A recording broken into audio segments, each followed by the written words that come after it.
Selamat malam rakan-rakan sekalian. Hari ini kita akan melakukan satu set latihan untuk memperbaiki penglihatan. Akan ada dua jenis latihan. Satu untuk mereka yang rabun dekat, satu lagi untuk mereka yang rabun jauh. Maksudnya, mereka yang dan secara ringkasnya, kita akan bincangkan apa yang perlu dilakukan dalam kedua-dua keadaan dan kita akan lakukan dua set latihan. Untuk permulaan, bagi memberi anda motivasi, saya akan ceritakan kisah saya sendiri. Kerana contoh yang positif, saya rasa akan memberi kesan positif kepada anda juga dan memotivasikan anda untuk berlatih dan bersenam. Semasa saya belajar di sekolah, penglihatan saya adalah sempurna, sangat baik. Tetapi menjelang tamat pengajian, disebabkan saya suka membaca buku, mungkin juga kerana saya membacanya dalam posisi yang salah. Saya sangat suka membaca sambil berbaring. Begitulah, anda tahulah. Berbaring di atas bantal, letak kepala, ambil buku dan baca. Tetapi malangnya, saya tidak membaca mengikut program sekolah. Saya suka membaca pelbagai novel detektif dan saya membaca sangat banyak dalam sehari. Saya mungkin tidak habiskan satu buku, tetapi saya baca sebahagian besar buku itu. Disebabkan itulah, seperti yang anda lihat, saya mempunyai perbendaharaan kata yang sangat luas. Ramai yang pernah bertanya, sekarang jawapannya sudah pun diberikan. Jadi kawan-kawan, mungkin disebabkan inilah ia mula menjadi semakin teruk. Saya mula perasan bahawa penglihatan saya tidak lagi sejelas dahulu. Tetapi ia tidaklah begitu teruk sehingga perlu risau. Dan ketika saya sudah belajar di tahun kedua, kalau tak silap, di Universiti Perubatan, kami ada pemeriksaan kesihatan di mana seluruh kursus kami dikumpulkan di dalam Dewan Sukan. Dan di sana kami dibawa berjumpa dengan pelbagai doktor dengan cepat. Dan salah seorang daripada mereka, antara mereka ada pakar oftalmologi yang memeriksa ketajaman penglihatan saya. Dan ternyata penglihatan saya telah merosot dengan agak teruk. Mungkin semua ini berkaitan dengan beban tambahan pada mata saya. Saya terpaksa membaca banyak sekali literatur perubatan saintifik.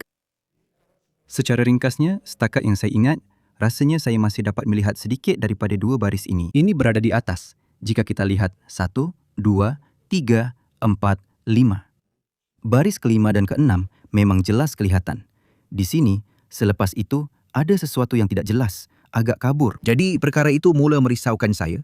Saya sedar bahawa saya perlu lakukan sesuatu. Dan saya juga perasan, dalam kehidupan seharian, susah untuk melihat nombor bas troli yang sedang menghampiri. Dan saya memutuskan untuk mendalami isu ini.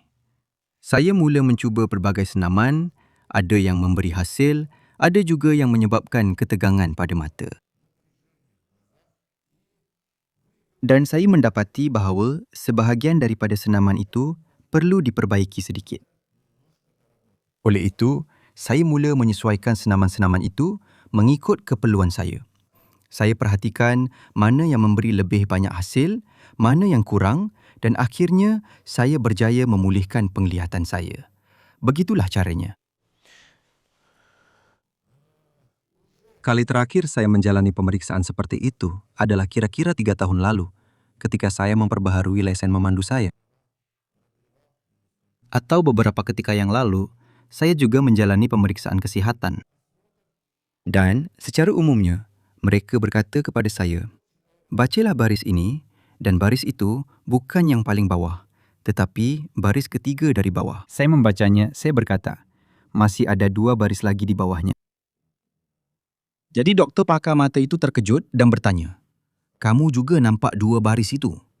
Saya jawab, sudah tentu. Saya baca setiap huruf kepada dia dengan jelas dan kuat, dia pun terkejut. Dia kata, ini penglihatan kamu lebih baik daripada 1.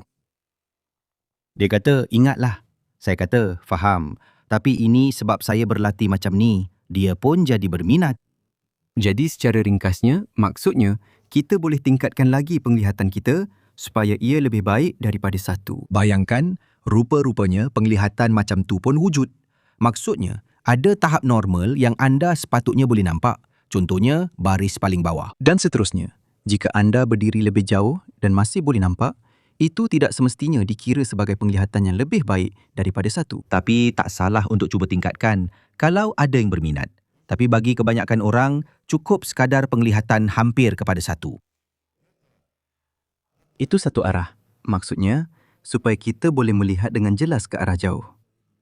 Dan yang kedua, supaya kita boleh melihat dengan jelas pada jarak dekat. Rabun dekat akibat usia. Apa maksudnya? Kita masih boleh nampak dengan agak jelas pada jarak jauh, tapi sukar untuk melihat pada jarak dekat. Kita sudah perlu memakai cermin mata untuk membaca. Saya juga akan tunjukkan bagaimana untuk mengatasinya. Jadi kawan-kawan, bukan sekadar mengatasinya, malah boleh memperbaikinya. Jika anda sudah mengalaminya, lakukan supaya anda boleh membaca semula tanpa cermin mata, jika itu yang anda inginkan. Jika anda sudah biasa dengan cermin mata, sila matikan video ini dan jangan ganggu kami lagi. Dan kita, pencinta gaya hidup sihat dan penglihatan yang tajam, akan menantikan satu perjalanan yang menarik ke dunia senaman untuk mata. Jadi kawan-kawan, setakat yang kita dan sains ketahui hari ini, mata dikelilingi oleh otot-otot penggerak mata, dan di dalam mata terdapat otot-otot yang mengubah kelengkungan kanta. Kedua-dua jenis otot ini diperlukan dalam mekanisme pemfokusan penglihatan. Maksudnya, terdapat pelbagai teori, tetapi dalam praktiknya, lihatlah apa yang berlaku. Pemfokusan penglihatan disertai dengan pergerakan mata. Maksudnya, otot-otot penggerak mata ini kadang-kadang tidak diberi perhatian khusus. Walaupun terdapat kaedah pemulihan penglihatan yang dibina sepenuhnya berdasarkan latihan otot-otot penggerak mata, dan kaedah ini juga cukup berjaya. Dan kita akan memberi perhatian kepada kedua-duanya dan perlu memastikan kerja mereka berjalan secara serentak. Otot-otot penggerak mata. Semua orang faham apa yang mereka lakukan. Salah satu fungsinya ialah menggerakkan mata ketika kepala tetap. Ringkasnya, ia adalah pergerakan bola mata ke pelbagai arah. Disebabkan terdapat beberapa otot, ia terletak pada sudut yang berbeza-beza. Pergerakan bola mata hampir tidak terhad ke mana-mana arah. Ia boleh bergerak ke kanan kiri, atas, bawah, ke mana-mana arah. Otot-otot yang berada di dalam mata kita, iaitu otot siliari, mempunyai beberapa arah serat. Mereka mengubah kelengkungan kanta, mengubah ketebalan kanta, dan dengan itu proses pemfokusan berlaku. Pendek kata, disebabkan inilah fokus jatuh pada retina, kerana kanta kita telah mengubah kelengkungannya. Otot berada di sekelilingnya, mempunyai beberapa arah serat. Ini adalah serat melingkar, dan ini pula serat radial. Begitulah. Dan sesetengah otot menjadikan kanta kita lebih rata, ia menekannya. Yang lain menariknya, menjadikannya sebaliknya. Yang menekan menjadikannya lebih cembung. Yang menarik menjadikannya lebih rata. Itulah teorinya. Yang penting, supaya secara praktikal, sekarang anda semua dapat melakukannya. Sekarang saya akan tunjukkan kepada anda bagaimana saya sendiri melatih, sedang melatih, akan terus melatih, dan saya harap anda juga begitu. Dan inilah senaman-senaman tersebut. Apabila saya perasan bahawa penglihatan saya sedikit menurun atau ada sedikit gangguan, kerana kadang-kadang ia mula bergantung kepada pencahayaan. Itu adalah tanda pertama bahawa anda perlu memberi perhatian kepada penglihatan anda.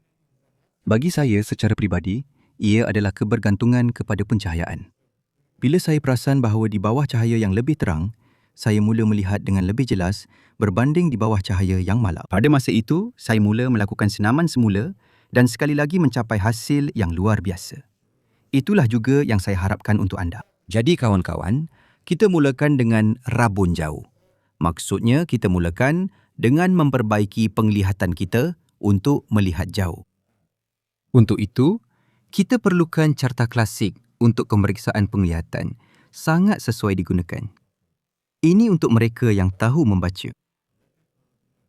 Bagi mereka yang contohnya masih terlalu kecil untuk mengenal huruf atau tidak tahu abjad. Jadi, sila gunakan pelbagai jenis seperti ini. Figura-figura yang menarik. Ini pun sesuai. Di sini ada cerek, gajah, pokok Krismas, itik, kapal terbang, dan cendawan beracun. Anda juga boleh gunakan ini, keberkesanannya tidak akan berbeza. Latihan pertama ini juga bersifat diagnostik. Ia akan membantu anda memilih posisi yang akan menjadi asas untuk latihan utama anda. Lihat sini. Yang pertama dulu, ia adalah untuk pemanasan dan kemudian akan menjadi latihan praktikal juga.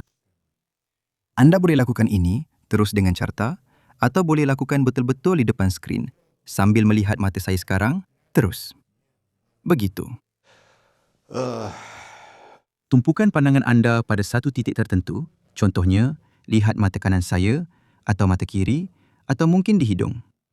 Cuba fokus pada satu titik sahaja. Dan sekarang, apa yang anda lakukan? Pusingkan kepala ke kiri dan kembali. Tegakkan kepala, pusingkan, kembali, tegak, pusingkan, tegak. Sepanjang masa ini, cuba jangan alihkan pandangan dari titik yang anda lihat itu.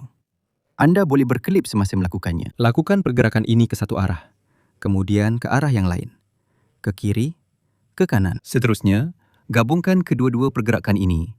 Sekarang lakukan pusingan ke kiri, ke kanan. Jadi ia menjadi satu pusingan penuh. Pusingan leher tidak perlu dilakukan secara maksimum. Lakukan selagi anda masih mengekalkan fokus pada titik yang anda pandang. Maksudnya, tidak perlu cuba berpusing lebih jauh. Jadi, pusingan itu sebenarnya sangat kecil. Mata anda hanya sampai ke hujung had pergerakannya. Tidak perlu cuba untuk buat lebih daripada itu. Ini sudah mencukupi. Lakukan pergerakan ini tanpa ketegangan yang berlebihan. Ke satu arah, kemudian ke arah yang lain. Itu adalah pergerakan pertama. Anda lakukan seperti ini. 10 ulangan sudah mencukupi. Ke satu arah, 5 hingga 10 ulangan. Kemudian ke arah yang lain. Maksudnya, dengan cara ini, anda memanaskan otot-otot penggerak mata anda. Sekarang pergerakan kedua. Ke atas dan lurus. Ke atas dan lurus. Dan juga pandang ke satu titik. Jangan alihkan pandangan anda. Seterusnya, ke bawah, lurus. Ke bawah, lurus. Boleh dilakukan sambil duduk. Boleh juga sambil berdiri. Tetapi jika berbaring, kemungkinan besar kepala anda akan rasa tidak selesa. Tidak akan dapat berpusing dengan begitu mudah. Ke atas, ke bawah. Sama juga, gerakan ini 5 hingga 10 kali ke sini, 5 hingga 10 kali ke sana. Dan buat juga 10 kali gerakan ke atas, ke bawah. Leher tidak perlu ditegangkan sangat di sini. Jika ada ketidakselesaan di bahagian leher, sila tonton video tentang leher dan lakukan senaman untuk leher. Jadi, pergerakan seterusnya, lihat apa yang berlaku. Kita buat pusingan, mata kita berada pada had pergerakannya sendiri, seperti yang anda lihat. Sekarang kita fokus pada mata yang lebih dekat dengan anda, bukan yang tertutup oleh hidung. Sekarang, dengan pergerakan seperti ini, mata ini menghantar maklumat dengan lebih aktif. Dan kita buat pergerakan ke bawah dan ke atas. Boleh juga buat dengan lebih mudah. Maksudnya, bahagikan pergerakan kepada separuh. Maksudnya, angkat ke atas, turunkan, dan di sini, turunkan ke bawah, angkat, turunkan ke bawah, sampai ke tengah. Kemudian, buat pergerakan penuh. Kita juga cuba untuk tidak mengalihkan pandangan dari titik yang anda lihat. Perkara yang sama, dari sebelah satu lagi, juga boleh dibahagikan. Buat separuh pergerakan ke atas bawah, ke satu arah, kemudian ke arah yang lain. Pergerakan seterusnya, angkat ke atas. Mata kita berada di bahagian bawah, di tepi bawah, seolah-olah di titik paling bawah soket mata. Dan dalam kedudukan ini, lakukan perkara yang sama. Ke satu arah, 5 hingga 10 kali. Ke arah lain, 5 hingga 10 kali. Dan gerakan keseluruhan ke satu arah, ke arah lain, ke satu arah, ke arah lain. Ketiga, atau entah yang keberapa, kira sendiri. Jadi, kita tundukkan kepala ke bawah. Tundukkan ke bawah. Atau, mungkin di sini tidak begitu selesa. Bila anda tundukkan kepala ke bawah, tidak begitu selesa untuk menggerakkan kepala ke satu atau ke arah lain. Jadi, pilihan kedua di sini, anda boleh angkat pandangan ke atas dan dalam posisi ini juga boleh gerakkan ke satu arah, kemudian ke arah yang lain. Jadi, ada dua cara. Pusing ke kiri dan kanan. Kiri dan kanan. Jadi sekarang kita sudah bergerak hingga ke had pergerakan. Maksudnya, Apa yang telah kita lakukan bersama? Kita mula-mula telah melakukan pergerakan ke kanan dan kiri secara mendatar. Pergerakan ke atas dan ke bawah kita lakukan dari titik tengah. Kemudian, kita lakukan pergerakan di titik paling kiri dan paling kanan. Di sini, begini. Kemudian kita lakukan pergerakan ke kanan dan kiri, di titik atas dan juga di titik bawah. Kita sudah buat pergerakan di semua posisi. Dan ada tempat di mana pergerakan berlaku dengan lebih mudah, selesa dan biasa. Tetapi ada juga kedudukan di mana hampir tidak dapat menahan pandangan pada satu titik. Tetapi bagi saya secara peribadi, yang paling sukar dari awal adalah bahagian atas ini, iaitu apabila mata berada di kedudukan atas. Paling sukar adalah untuk mengekalkan kedudukan ini. Kemudian, lama-kelamaan, hasil daripada latihan tiada lagi perbezaan. Salah satu bahagian sisi juga begitu. Sekarang saya sudah tidak boleh kata, saya tidak ingat. Tetapi ini perlu diambil kira semasa latihan. Sebagai contoh, sama seperti saya, katakanlah, anda mempunyai kedudukan yang lebih sukar. Dekat cermin adalah berguna untuk melakukan pergerakan ini juga. Anda akan perasan dengan segera bahawa dalam pergerakan tertentu, kepala boleh berpusing dengan bebas. Tetapi, sebagai contoh, dalam sesetengah kedudukan, kepala anda mula bergerak seperti ini. Ini juga menunjukkan bahawa pergerakan antara mata dan otot leher tidak diselaraskan. Jadi, pergerakan ini perlu diberi lebih perhatian. Dan katakanlah, kedudukan ini ternyata lebih teruk berbanding yang lain. Jadi, latihan anda harus dilakukan dalam kedudukan di mana mata diarahkan ke atas. Maka, lebih mudah untuk anda meletakkan jadual itu di tempat yang sedikit lebih tinggi. Dan anda sendiri, katakanlah, akan duduk berlatih. Maksudnya, supaya anda perlu melihat sedikit ke atas. Begini. Maksudnya, latihan utama anda akan dilakukan dalam kedudukan seperti ini. Jika anda perasan kedudukan tengah anda yang ini kurang baik, maka anda perlu berlatih kira-kira pada paras mata. Jika anda perasan bahawa bahagian bawah ini paling sukar, maka lakukan di bawah. Bahagian sisi kita abaikan dulu ya. Sekarang kita hanya tentukan tahap atas bawah sahaja. Katakanlah, dengan kedudukan ini, anda boleh cuba dalam pelbagai kedudukan juga. Jika anda sebagai contoh tidak perasan perbezaannya, maka adalah baik juga untuk berlatih di kedudukan atas, tengah dan bawah terutamanya, tetapi selalunya pergerakan lebih terhad dalam kedudukan atas ini. Jadi, selalunya itulah yang berlaku. Duduk sambil melihat ke atas, lakukan latihan. Kebanyakan orang kerana pergerakan inilah yang kurang berkembang. Jadi, ini adalah peringkat pertama kita. Pemanasan dan pada masa yang sama, diagnostik. Sekarang kita akan lakukan satu set latihan ini. Ia memberikan hasil yang baik. Apa yang membezakan senaman pergerakan klasik ini? Maksudnya, semua orang yang pernah cuba melatih atau memperbaiki penglihatan dengan senaman pasti tahu tentang senaman di mana kita melihat ke tepi, ke kanan, ke kiri, ke atas, ke bawah. Ia bukanlah senaman yang begitu baik. Kerana pergerakan mata berlaku secara mengejut, ia tidak berlaku secara sekata seperti jika kita contohnya menetapkan pandangan dan menggerakkan kepala. Ini hampir sama seperti jika kita menggerakkan mata. Tetapi disebabkan pada saat kita menggerakkan mata, mata kita, sama ada kita mahu atau tidak, mula memfokuskan pada objek, otot siliari kita menjadi terlalu terbeban pada ketika itu. Jika ada masalah dengan otot itu, ini tidak begitu baik untuknya. Tetapi ada pilihan untuk melakukan senaman ini dengan mata tertutup. Namun kelemahannya ialah ia tidak begitu memberi kesan kepada otot penggerak mata. Tetapi otot-otot itu menjadi terpisah daripada yang lain. Seolah-olah terlalu diasingkan daripada keseluruhan semasa latihan ini. Walaupun begitu, ini masih lebih baik daripada melakukannya dengan mata terbuka. Jadi, sekarang kita akan lakukan latihan seterusnya untuk kanta mata. Ada kenyataan bahawa Kanta mata kita tumbuh sepanjang hayat. Sebab itulah ia kehilangan keanjalan. Sama ada kita mahu atau tidak, lambat laun rabun dekat akan menanti setiap orang. Tapi mari kita lihat. Saya cabar. Kenyataan pakar oftalmologi dan dakwaan bahawa kanta mata terus membesar. Mungkin kita boleh mengekalkan keanjalannya dengan menggunakan senaman-senaman ini. Kita akan lihat. Setakat ini, saya masih boleh membaca tanpa menggunakan cermin mata. Penglihatan saya jelas, sama ada dekat atau jauh. Kita akan lihat sama ada saya dapat mengekalkannya. Kita jumpa lagi dalam 15 hingga 20 tahun akan datang.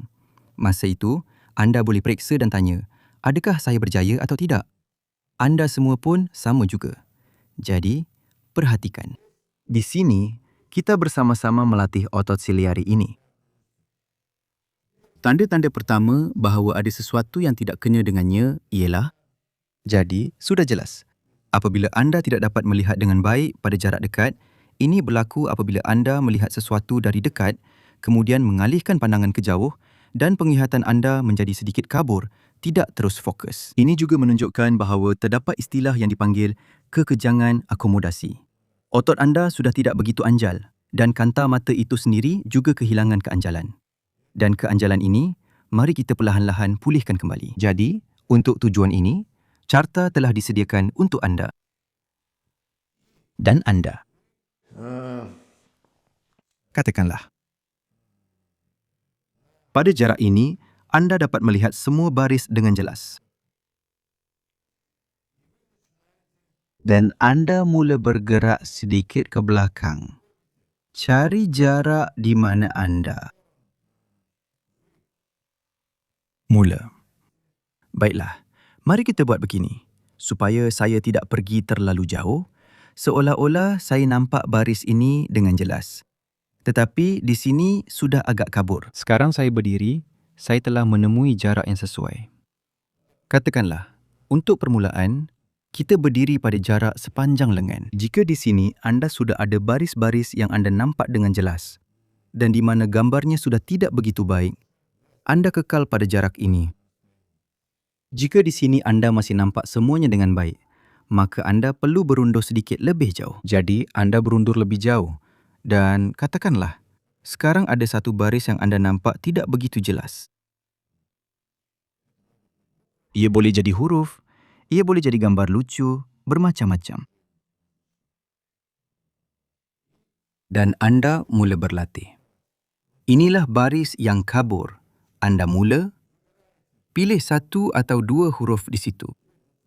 Ia juga bergantung pada lebar dan medan penglihatan. Lagi satu, sebenarnya ada kumpulan senaman untuk meluaskan medan penglihatan dan bagaimana untuk memperbaiki penglihatan anda dengan meningkatkan penglihatan periferi.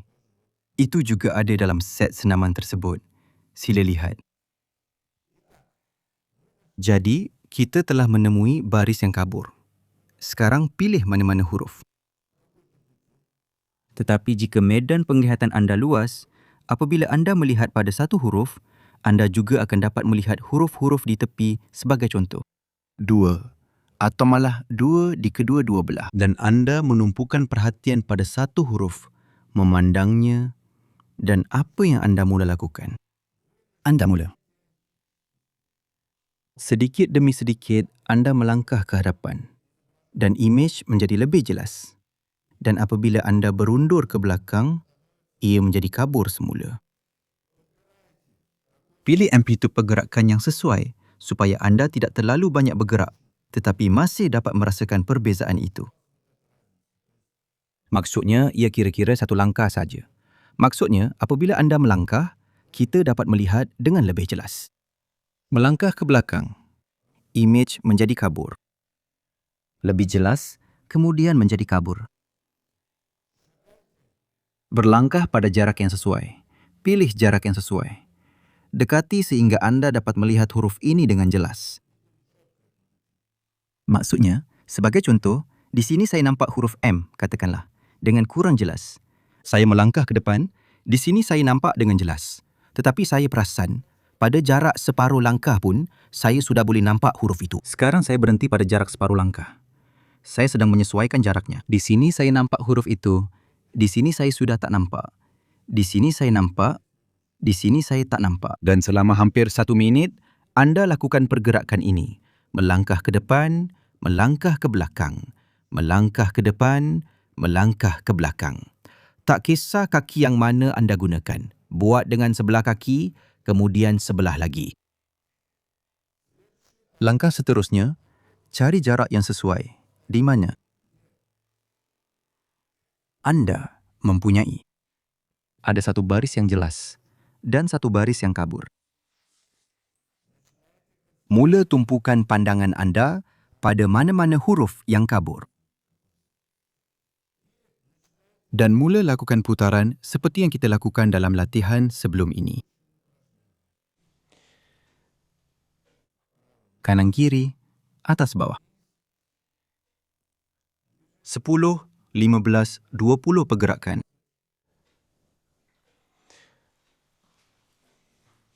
Dan selepas beberapa ketika, contohnya 1 atau 2 minit, anda perasan bahawa imej menjadi lebih jelas. Di sini, jika jarak mengizinkan, anda boleh melangkah lebih jauh jika anda bekerja dengan baris bawah.